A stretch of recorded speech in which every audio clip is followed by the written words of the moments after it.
Pejz ekipi zo Zverbasu, Kocura, Đurđova i Novog Sadu učestvovali na тогорочним турниру спортских бавискох Яша Баков у кугланju i štreljaцтве, котрише по традицiji отримуju Вербаше. Домашнім ще й того року удало позбирати спортистов, котрі указали свою схопност у тих двох спортах. Zadovoljni sam. U situaciji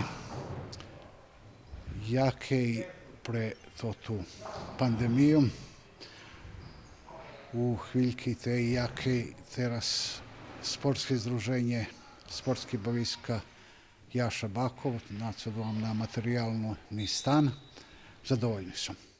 У змаганню у кугланju najljepša була екипа з Đurđova културно-уметницького друštva Тара Шевченко, котра мала 466 зваljeni бабки. Друге место освоїла екипа Руського культурного центру з Нового Саду з результатом 422 зваljeni бабки.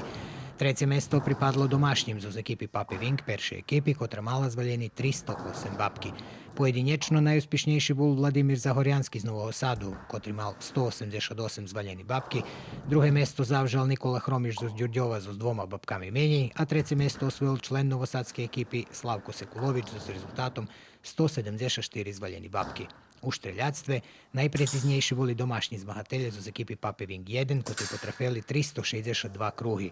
Drugi boli Đurđovčanje z rezultatom 318, a treće mesto pripadlo Ruskomu kulturnomu centru z Novog Sadu, čiji rezultat 315 kruhi. Pojedinječno, najpreciznejši bol Verbašćan Đura Mudri, drugi Mihajlo Kiš z Đurđova, a treći Aleksandar Belić z Novog Sadu.